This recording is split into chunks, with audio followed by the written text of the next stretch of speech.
And this is Brian. Welcome to Season 2, Episode 2 of our podcast, The Making and the Remaking of a Codependent Mind. This season is about discussing the various things I've done and continue to do to heal from the trauma and reprogram all these various behaviors, like the codependency that we talked about in the first season. The things we're going to explore the next few episodes aren't in any kind of chronological order. Mm-hmm. Again, this isn't a program for how you remake a codependent mind. We didn't discover all these things beforehand, but these are the major themes that emerged. Right, the takeaways. It really has not been an easy process for either one of us. It was a lot of times haphazard with these kind of false starts or going down the wrong roads partially and having to course correct. And all that said, I mean, an urgent thing that I had to start being able to do was to learn to start incorporating my emotions, finally. To recognize what they are, how to use them properly. I just wasn't doing that for most of my life, and it was pretty much at the root of what was keeping me stuck with all these problems.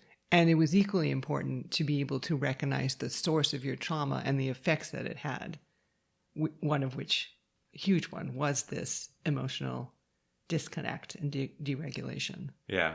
So those two really go hand in hand. Yeah, I kind of had to address them both simultaneously. And as we covered extensively in the first season, the source of that trauma was originally this abusive friendship, childhood friendship, with a boy we called G. Although that trauma got compounded through your life, particularly in these adult relationships you had with two women, one R and one J. Right. But that original abuse and trauma interrupted your emotional development. When we talked about in the last season, this idea of personal agency, where I kind of gave over my personal agency, really take it even a step deeper than that. I gave up my emotional agency.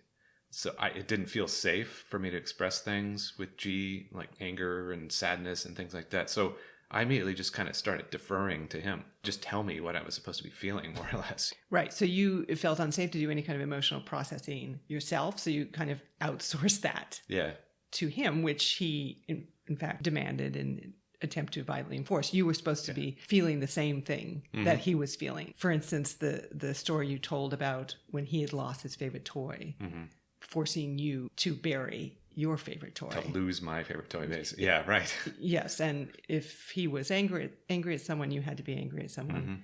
If he was happy about something, you were supposed to be happy about something. You were not really even supposed to be happy independent of him. Yeah, that's true. So if you came up with an idea or were finding pleasure in an activity that he wasn't involved with. I believe we mentioned earlier that shame and fear kind of attach themselves, because those are kind of binding emotions. They attach themselves mostly to the negative, or what I saw as the bad emotions, anger, sadness, because I didn't want to experience those, because it was just it made me too afraid to experience those because I knew I couldn't act on them, more or less. But this kind of affected all of my emotions. So even my happy ones, since I always had this kind of lingering feeling of fear, it was like all my emotions were wrapped up in this one kind of messy ball. And so there were plenty of times where, I could experience pleasurable emotions and act on them and have a good day or whatever, but somehow this stuff was always kind of lurking there, and it was really easy for my brain to just kind of go down the wrong path. It didn't take much for it to enter dangerous territory, and then suddenly I'm triggered and there goes the pleasurable feelings. So hence this idea of big picture. It was just too hard for me to incorporate. Codependency is a spectrum. Mine went as deep as my emotions. So it wasn't just simply I felt the need to caretake these people. I felt the need to mirror them. I had to match their emotion. I've read about the work of a neuroscientist, Antonio Damasio, who did some early work on the role that emotions play in decision-making. He challenges this traditional conception of decision-making as driven by our rational faculties. And he did that by studying people who had suffered traumatic brain injuries that essentially severed their emotional structures from their rational faculties, so that the rational part of their mind couldn't access their emotional architecture. Couldn't incorporate the two, yeah. So the theory would have been, well, these people are going to be great decision makers because they're unclouded by emotions. Yeah. And what it turned out is they were terrible decision makers. They were paralyzed. Yeah. He describes, one person is not even being able to make a decision about where to go for dinner So highlighting how critical our emotional infrastructure is Yeah. to making decisions about our lives. Yeah. And this is, I think, is part of what is so pernicious about emotional abuse that people don't recognize, is that it severs your connection to yourself. I'm denying a huge chunk of what makes me me, more or less. Yes, and you're denied it because you're made so that you cannot access that. And then, as you say, you can't have a big picture of your life. You can't. And this is some way was true of you. You couldn't really even make a decision where to go to dinner because unless someone was telling you, it had there's to be all based this on anxiety about what to do with your life, who to get a relationship with, what path to take, because you weren't able to access your own feelings, your own wants, and your own needs and your own desires, to do so. Just kind of letting life kind of pull me around. And unfortunately, the consequences of being denied this emotional agency, which I think is a nice term, is not only that it made it very difficult for you to find pleasure or satisfaction in your life on your own terms, it also, unfortunately, led to more shame. Yeah. Because you would often attach yourself to people, again, these disordered people who are more than happy to substitute their sense of reality, their sense of emotional truth for your own. And they were kind of shitty people. Yeah, right. My emotions were there too. My emotions were giving me signals constantly, but they just came out in the form of things like shame or depression and anxiety and things like that. And I didn't want to feel those things. So so you would cut those signals off at the pass. It's like, oh, I'm feeling shame being attached to this person or doing this activity, but I can't handle shame. I can't feel shame, so I can't receive that. And signal. Then explode that out to things like anger and things like that. So like these people are abusing me, but I can't feel anger for it because that makes me feel shame and fear. You know? So you needed to reconnect those parts of yourself, your kind of conscious self and your emotional substructure. Yeah, unbury it, sort of uncloud it. Mm-hmm. And we kind of divided that process up for you into 3 sections. The first one being that you needed to build your capacity to at least feel them. Yes. And we had a whole episode on shame in the first season. Yeah, how crippling it is. How painful it is. Yes. So that was a big one. You need to build some capacity to be able to feel shame and not be completely debilitating. So and move through it. Such that you just immediately compartmentalize it. Yeah, and when I think about shame, for me, I know there's a lot of imagery that people have about it. Thoughts of I'm not good enough or I'm not lovable and things like that. I think that can be accurate for some people. For me, it wasn't that conscious. Like I wasn't having these thoughts, oh, I'm not good enough and things like that. It was more like a just below the surface subconscious feeling of shame. But it was right there. It was right there ready to go at any moment. And it was very easily triggered, but mostly by other people, either by abuse, but not even abuse. Just it would just get triggered because it was right there, ready to go. I mean, and it was very thick and very heavy. So even when you started to feel safe in our relationship, your shame was still being triggered. Yeah. Because I hadn't done any work yet. I hadn't figured any of this stuff out. I hadn't healed from my trauma. I didn't even know about my trauma, really. So conversations we would have would just easily trigger this shame. And then I would go into freeze mode. And then what would happen in freeze mode in our situation was just really confusing and sometimes crappy behavior and shame venting and the type of stuff we talked about in the shame episode. Or sometimes it would literally look like you were frozen. Yeah, right. So we would be having a conversation that I would recognize was difficult. Yeah. An intimate conversation about either our relationship, something happened in it, or, your previous relationships, me trying to understand what those were about. And you would freeze. Yeah. Yeah, right. I mean, physically. Yes. I mean, I'll describe a little bit what that feels like for someone, because I've described it to you before and you're like, oh, I don't think I've felt that before. So this is, for me, what freeze felt like. It would be this overwhelming buildup of undirected thoughts. I'm bringing in the past, I'm bringing in the future. Like I can't sort this all out. Trying to manage the present. It's like a cognitive dissonance overload. Basically, my brain reaches this kind of overload point and then shuts down. And now I'm just kind of mostly all I can do is just stare. I'm like staring at the ground or something. And I'm not, I want to think so badly. So, oh my God, I got to say something. I got to say something here, but I can't. And I can barely even think I want to say something here. It's just like static. It's like a TV that has been disconnected, and that's kind of how it feels and sounds in my head. The term flooding too, you hear about. You're just kind of being emotionally flooded. You're just overwhelmed, and so you shut down. Yeah. Took me a long time. I didn't really know what was going on. It just seemed to me. Neither did I. Yeah, I know. It seemed to me you kind of just like checking out, but I totally remember your freeze face. Yeah, right. Right. I see it very rarely. Like kind of like I was kind of scared look on my face a little bit, right? Yeah, just like kind of staring with wide eyes or something. Yeah.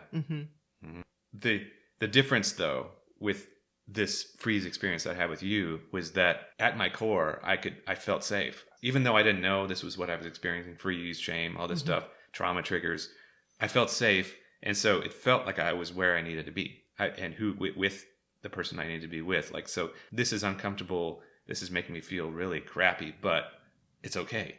Like, I need to feel this for some reason. I feel like this is necessary because what you're saying is correct. And these are things that I would like to know about.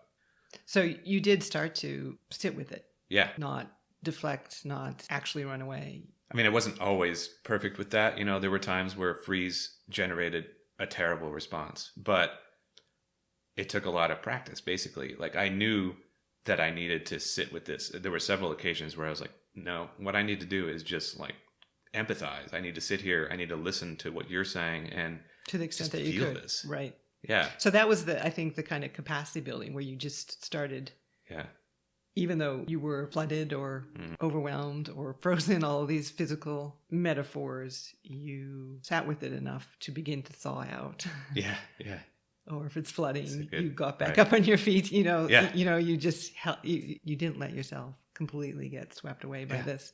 And then as you did that repeatedly, you seemed to start to build the capacity to handle that feeling. Again and again, I came out on the other side of it. Okay. Not only okay though, usually it led to something. It led to something good, like some kind of realization, some kind of growth. There was always this kind of almost measurable progress each time I did sit through one of those kind of experiences. And it helped us in our relationship too. Absolutely. And we eventually got in this rhythm of really kind of daily reflections and conversations. I mean, that was really tough for me for a long time. I really like to write. I like to process things. I'll talk about this more in the rewriting stories, which is the next episode. But I really like to sit and write when I think about this stuff. Because all of this is forensic for me. Like, I have to go back and re-experience things, re-experience my emotions, reconnect things. And so for me, writing makes that easier. So I'd be writing, but a lot of times I'd almost a little kind of hide behind the writing a little bit. It's like, well, you want to talk about that? Well, let me just finish writing about it first, and then you can read what I wrote or something, Right. So it was hard for me to bring up conversations just because I could sense that I was going to feel shame again because and that I didn't want to feel that. It's but a terrible feeling. At the same time, it's like, well, no, we have to do this. I have to be able to do this. That's the capacity building. It is hard to do the thing that makes you scared and gives you pain. But you kept hanging in there, and there was measurable progress. And one story that demonstrates that progress is what we call the headdress incident. So why don't we tell that story, not to shame you, sure, but to demonstrate how that work that you did in building your capacity to feel painful emotions, mainly shame, actually paid off. Yeah. Okay. Over time. And you had a lot of shame for things that you didn't need to feel ashamed about. We've mentioned a number of times how being the recipient of abuse can cause shame. Yeah. That's not shame that's appropriate. Right. Yeah. That's not shame that's useful. Yeah. That's not shame that's actually connected to the real world. The headdress incident, unfortunately, does involve shameful behavior on your part. Appropriate shame. So I think it's a good example in that way, is because we do need to be able to feel shame. Yeah. So how it came up was you told me about this incident a number of times. Looking back, it seems like you were shame venting. Yes, for sure. But you brought it up a number of times, and the way you brought it up was, and I don't remember the particular contexts in which it came up, but you brought it up how you and Jay went to a 4th of July party and wore Native American headdresses, thinking that you were expressing respect for the original Americans, I think as you called it. Right. And that afterwards, some guy kind of ripped into you guys and on Facebook, and it made you feel super bad. And yeah, I was like, that's shitty. I don't like, people looking to catch people out in making a mistake. If you made an honest mistake, why are you being kind of publicly called out on it? But, again, it came up a number of times. Yeah, I kept venting it. You kept venting it. So eventually I was like, I wonder what's actually going on with this. And I went and I saw the pictures. Yeah. There were some pictures of the two of you. And the next time we got together, I told you that I had seen these pictures. I don't think you even knew that they existed, or you had buried it. I think I buried the memory that they existed. Yeah. I think I started the conversation by saying they're bad. Mm-hmm. Like if you ever wanted to run for office, these would really be a problem. Yeah. And because the pictures were not of people who mistakenly wore a respectful Native American hairdress, not knowing that was actually offensive to Native Americans. The picture was the two of you dressed up like Indians. Yeah, right. I mean, even without the headdress, it was totally disrespectful. Yeah, well, and it mixed other really lame elements with it too that had nothing to do. Right, so the headdresses looked like you bought them from the dollar store. Yeah. Jay was wearing these little British underwear, hot pants, and she had face paint on, and I think maybe both of you had little like ribbons around your arms or something. Jay in particular looked like a clown.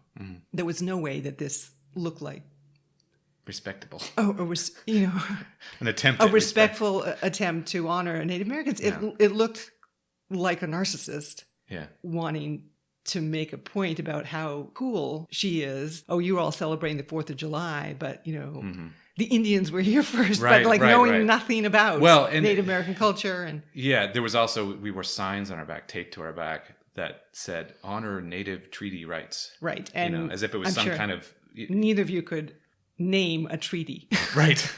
That was made with the name. And neither one of us actually did anything for this cause. Yeah, so it was a bad picture. It's awful. And I was expressing this to you, and you started by, it was Jay's idea. I didn't really want to go along with it, but the old lack of agency deflection that I did. Yeah, and I pushed through that is because you're right there in color photo. Yeah. And because it was also, you weren't recognizing what a hurtful thing that was. You were just like, oh, well, Jay did it. I wasn't even into it. And looking back again, you were getting your freeze face on. Yeah. And, I was trying to do both. I was trying to reassure you. I'm not saying you're a terrible person, which is the shame response, right? I wasn't trying to cast you out of society. I was just wanted some acknowledgement that what you did. Yeah. Do you understand why it's so hurtful? And you also tried to say, well, the guy that called us out, he wasn't even Native American. And I was trying not to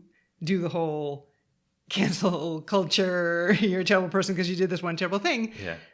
But also trying to get from you some recognition of you understood why this was bad. Yeah. But you were flooded or frozen. I was having a really hard time with that. It just because, I was feeling shame. I was like, yes, this is right. In fact, I remember you saying, I don't know what to do with these feelings. Yeah. Yep. Do you remember that? I do remember that. So, but then we went into a social situation and you, I guess, did what you would always do is you compartmentalized it and it went in a box and it didn't come up again. Yeah. Until a couple months later, I think I was reminded of it by something I read online. And I was starting to feel a little bit bad that I hadn't pushed a little more for some sort of acknowledgement from you that this was hurtful and racist behavior. Well, I didn't really do work in those earlier days, right? So we'd have a conversation and be like, I'd like it if you spend some time thinking about this. And as soon as we went our separate ways, no. Compartment. Put in the compartment. I'm not going to. And, so, and I was kind of actually starting to feel a little ashamed myself, thinking like, well, how would I feel if my friends saw this and they'd be, how are you going out with this guy who acts like this? And then And then so I was like, and how did he not only do this, but be married to someone who... Mm-hmm. So I called you up and said, I'd like to have a further conversation about this. Yeah. And then I went and read the Facebook The posts that exchange. you were... And those were terrible. Very terrible. Those are very terrible. So the person that you had described as kind of ripping into you Shaming and Jay... us or something, right. yeah. His post was perfectly reasonable. Very it was respectful. Yeah, actually. it was just kind of, hey, it was to the venue. Can you let people know that this is not okay and that it's offensive? And of course, then you got the regular pilers on. Oh, how can you be offended? Yeah. But problematically, one of those people was Jay. Yeah. So she immediately went right into defending herself and defending us. Absolutely, and with terrible languages, which I have to read because it's so bad. Well, we did mention this in the first season where she had this weird online presence where she was constantly battling with people. Right, and then she probably wound up blocking every single person on this thread. Probably. No doubt. So she says, "Dear all Native Americans," as if they're all the same, right? Like she's just going to address them as a block. As I understand it, it is offensive to some of you when the white man tries to dress in your traditional clothing and headdress. However, you're wrong. She's going to say why they're wrong to be offended. Today, an event calls for us to dress in our best American spirit. I can't think of a better way to honor you, the original American, the Native American, and dress as my best American spirit. My intentions are out of compassion, love, and respect, and I only hope everyone will see this. Of course, and not only I hope everyone, I demand that everyone recognize how... people didn't, or, and it wasn't terrible still, but people are saying, didn't matter your intent. Yeah, This is offensive. And by the way... we're not original Americans. Right. America, it was not a thing. America was not a thing. Anyway, so this doesn't make her happy, obviously, that she doesn't get validated. She ratchets it up. So she ratcheted it up, and she also says, adding the fact that my boyfriend, unfortunately you, is part Cherokee. Yeah. Which you are not. Well, this is something that I thought I discovered from my genealogy research, and I had told her that at some point. And yeah, so I'm not saying that you don't, somewhere in your background, you don't have an ancestor who's a Cherokee, but you are not part Cherokee. No. And that doesn't matter at all. Yeah, right. And she says, and my third great grandmother is Choctaw. So as it again. So people not tolerating that. So then she goes into, I'm a 43 years old with a history of defending those of the minority. Those that are going to be offended will be offended. I know dressing the way we did, whilst supporting land treaty rights, was out of compassion and love. To those who see any different, okay, your mind won't be changed. I wonder how people will dress for the upcoming tiki party.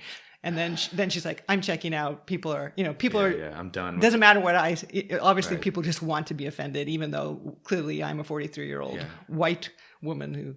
So there was that terrible thing. Right. And then all the way down, almost at the very end, you weighed in. I finally weighed in, and mine was awful too. So what I was experiencing throughout this day, right, was all the stuff we explained about trauma bonding and stuff like that. Part of me already didn't like this situation. I didn't really like the way she was responding on this forum, but I was doing all the mental gymnastics I needed to do to make that okay and to align myself with her still. If she's against this language and if she wants to defend it, I need to too. So that's what was going on in my brain. And we talked about this in the first season. We just alluded to the fact that there were times when these people, J and R, abused other people and I participated. This is an example. This is an example where I participated. So finally I was just like, okay. And I weighed in and said some really offensive things. Like it basically made it clear that I was on her side more or less and that we didn't mean it. This was... Well, you didn't actually take responsibility at all. Like, at least she's the one... You pretended you were just weighing into this as a neutral party. Oh, yeah, I didn't even say it was me. Right. You were just kind of like, I can see both sides sort of things. And, and Well, I said both sides are being offensive here or something. Right. Like and you put white people in quotes as if you... I know, it was bad. Right. So by the time we got together to have this conversation, I was pretty... upset and angry and wanting answers to, and this might have been a time where it might have been easier to work through this with a therapist Yeah, rather than right. someone, because Yeah. I had the emotional investment. And the question was, who am I in a relationship with? Am I in a relationship with this type of person who would be married to this type of person? I was having my own cognitive dissonance because I had my own understanding of you, and this did not fit. Yeah. And your relationship with Jay, even though we had conversations, did not fit. The Jay was this person in your life. Yeah. Did not make sense with. And I couldn't explain it either. Right. And that this was the problem. So we'd have these discussions, and I'd go into freeze modes because I'm like, I'm feeling shame. I know this was bad, but I don't know. I don't know why I was there. I didn't know about these things. And I don't know how to manage this emotion or what to do with it. Right. But there's a silver lining to this whole story. Right. So how did you? Well, so I had the day after this conversation, I had a full day of just severe shame. I was just feeling really crappy. But I remember saying, I need to feel this, like this is appropriate. Even though I didn't know it was shame. I didn't have any of this language we're talking about here on how important it is to feel and process and emotions and things. But part of me felt that I need to feel this. And then it was appropriate. It was appropriate. And you understood at least why you were feeling it. Yeah. You understood it was because of this behavior. Yeah. And so I started taking some time and writing, as I said, writing down. I went and pasted a bunch of the comments from the forum and things like that and from the exchange. But like I said, people were posting links. Here's a good write-up about why this is offensive. It was great. There was a lot. I read all that material, and by the end I did my own write-up to myself of, yes, wow, this is how I wish I had responded to it at the time, because this is the whole point of when people do call out this kind of thing. The person, the offender, the hope is they go, oh my God, you're right. Yeah, that was terrible. It doesn't represent who I am. Yeah, that doesn't line up with my values. You're right. I apologize. I vow to myself to not practice that behavior again. Like that's kind of, it doesn't take much, like to just show that, yes, I understand. You're right. It's like making an amends. So I felt like I still needed to do one more little thing. At that point, it happened 5 years ago. It was a very old thread, but it still existed. First thing I did was remove my old comment. And then I wrote a new one and put it on there, and thinking maybe it would ping a couple of people that were on the thread. Just is basically responding the way I wish I had responded at the time. And which is just what you said, that they were right. Yeah. It didn't represent who you were, that you felt bad that they had to experience it. And then that. And I appreciated that they did what they did, that they took the time. Yeah. Cause that takes a lot of guts to do that publicly, to call people to say out like that this was hurtful behavior. Yeah. And because there's a lot of people that shame people that do that. And there clearly were on this thread. One person said, I'm offended that you're offended and stuff like that, Right. Like if you snowflake or something, Exactly. Like crap. And that was scary for you to make that post. Yeah, it was. Remember. Yeah. Yep. So it was like kind of the cherry on top of this, allowing myself to sit with and move through this feeling, And by the end, I felt like, okay, this felt like an appropriate way to process this. And it still doesn't feel good. I mean, when we're No, talking I about don't now, love thinking about that you it. did it, but you demonstrated there, I think, how far you had come, that you actually had done something shameful. It was public, and you were able not just to feel it, you were able to process it, and move past it in a way that you didn't devastate you. Yeah, I can't go back and change it, but now I fully understand it, and I can incorporate it. There was this period of capacity building, which did result in you being much better at sitting with your emotions and at least feeling them and doing some processing of them. Yeah. But then the next phase became moving from capacity to understanding. Yeah, and this took a little while. I mean, we had a good maybe year there of these kind of exchanges where it was on this spectrum of shame all the way up to freezes. I still had plenty of freeze moments, and I didn't understand what was going on. And one night, we're having one of these discussions, and I was having this freeze, and something finally clicked.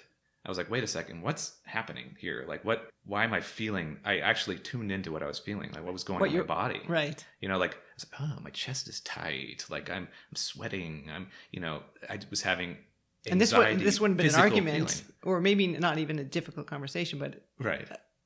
A conversation that's adjacent to yeah. potential shame. Well, and so I moved very quickly through this process that I had never allowed myself to do before, which was first I acknowledged what was going on in my body. And I was like, oh, what is this? What am I feeling? Mm-hmm. Oh, I think it's anxiety. Like, why am I feeling anxiety? So this is not, I wasn't coming from a place of like learning what naming emotions was and recognizing trauma triggers and all that, but I stumbled into it and then just kind of accidentally did exactly that. I named my emotion. I looked for the source of it. Oh, it's because something made me feel crappy about myself. This conversation somehow made me think of something that it was hard for me to handle. Why is it making me feel that? Oh, because I'm ashamed of that behavior. I remember I don't like that I was that way. Or in the past when someone asked me this type of question and they didn't get the right answer. Oh, right. I got sure abused and shamed. Yeah, I mean, there were this exploded out. Right. Basically, this was my first realization of a trauma trigger. Mm-hmm. We had talked about trauma. We had known about trauma this whole year that we're talking about, but I didn't understand triggers. I didn't understand that I had them and what it meant and how it felt. Right. That it basically took me over and suddenly I'm in this different state of mind and it's guiding me. And you're in a different place. Yeah, different place. Now I'm back there.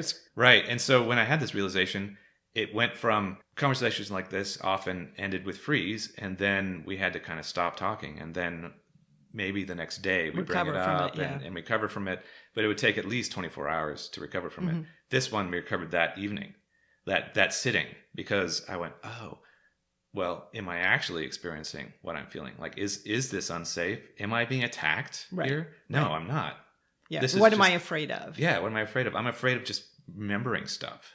I'm afraid of experiencing something that isn't even happening right now. So that was the first instance of that. And once I did figure that out, suddenly I was like, wow, it put into place a lot of different things that I was writing about, because I was still at this point writing every day, and it like reframed a lot of things for me, and it gave me a new level of safety for conversations from there forward. And I still get triggered. I mean, but you understand what's happening. I understand what's happening. Like I know now exactly what it feels like, and sometimes it can be severe still too. It's going to happen, but I know what to do. And that understanding freed you up from, as you say, staying in a frozen state for a long period of time, because you could understand that the emotions were not connected to that state. Yeah. But it also freed you up to feel like you had the right to your own emotions. Yeah. To not be always trying to mirror or check in with the other person to determine what you're feeling, because you could feel what you're feeling yourself and you could own that feeling. I think this kind of muddled emotion ball that I mentioned earlier was still going. It was going all the way up until that happened, because I still had this shame and fear attached to stuff.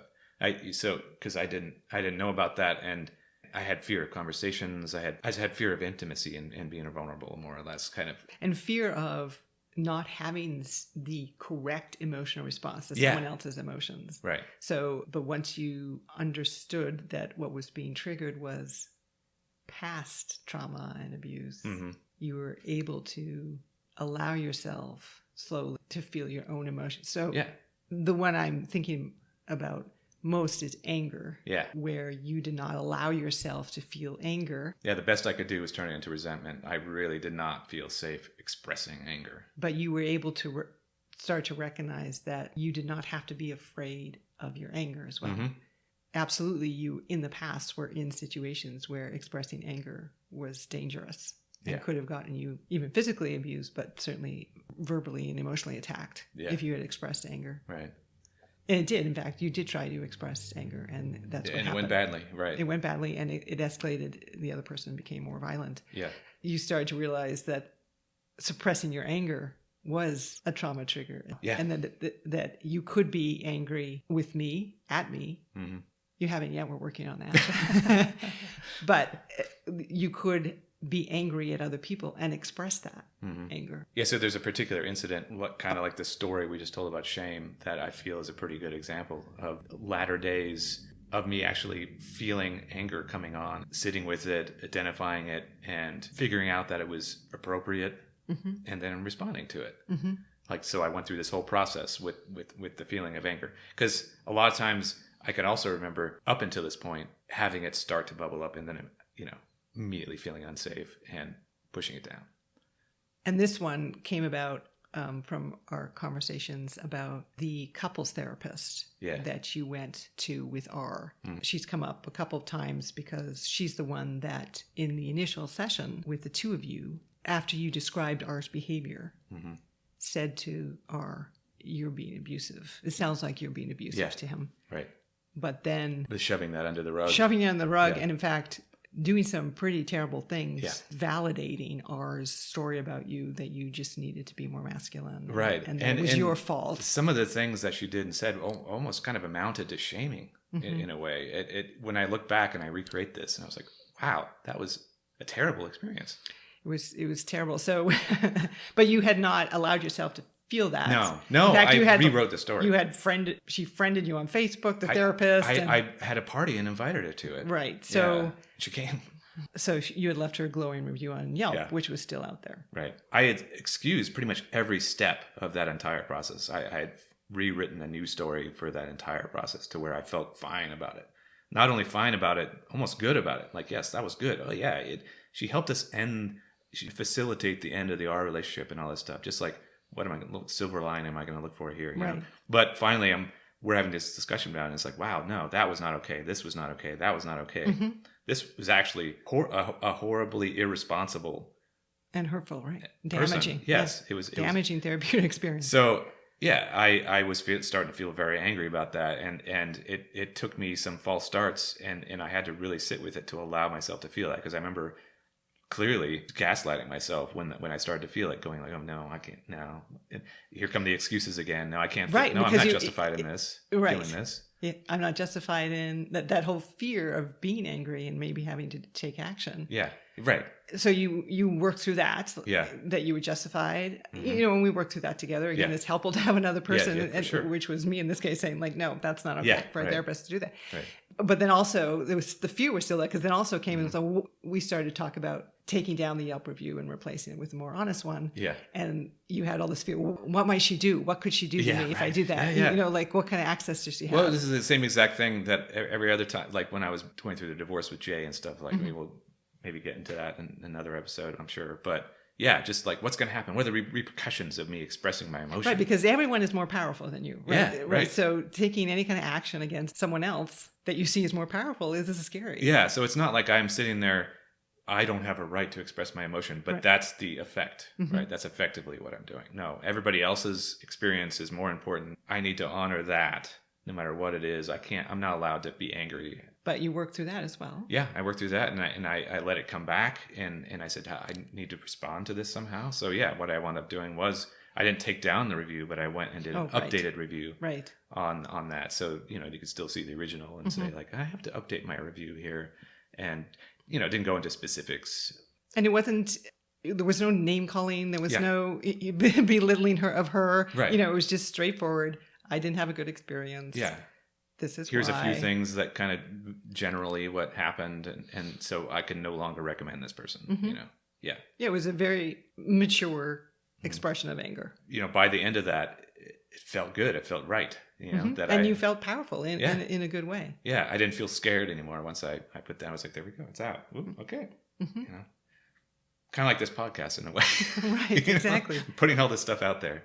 So that's what kind of, again, building up capacity and then coming to this understanding of what was happening to you when it was happening. And now what you're working on, and this will take maybe the rest of your life. Yeah, right. is the mastery part. Yeah. Is right. As you're saying, that was kind of processing things that happened in the past, but now you're working on real-time processing. Real-time processing. Yeah. And it's not always, I don't think it's easy for anyone really necessarily. We don't always know exactly what we're feeling right when we feel it. So I forgive myself for not being perfect at it, but I'm a lot better than I was. I think initially, once we had this realization I was talking about with the recognizing the trauma triggers and the shame triggers, it started to immediately get better, but it was still like, okay, maybe 4 hours instead of 24 hours. But then it is in like, I'd still have a trigger. I kind of recognize that's what's happening, but I need to shut down still. And then later I'll process it or something, but it's becoming a lot more real time. And the more real time it gets, the less of these triggers I have. The safer I feel overall. It's safer, not just with you, but safer with myself. Right. because you feel that sense of power over your own internal life. I trust myself. I You trust yourself. my reactions to things, and that I have it right. That I'm recognizing the correct emotion. And what are some of your tools that you're using to master this real-time processing? I'm actually, a lot of times I find myself doing those steps that I talked about that I stumbled upon when we were talking about the realization of the trauma triggers, where I'm feeling an emotion. If it's an intense emotion, I go, okay, I'm feeling something intense coming on here, so I need to take a pause. What is it that I'm feeling? To literally name it. Yes, literally name it. Name what's going on in my body. Name what the emotion is. Try to separate it. So this happened recently. I just throw this out really quick, but I did this maybe a couple of weeks ago, and I was feeling mostly embarrassment, some guilt, some remorse, and a tiny bit of shame. Mm-hmm. So it was like kind of specific, that granularity. Yeah, right. And it was helpful for me to do that, because I was like, okay, what's the source of each of those? Like what was causing each of these?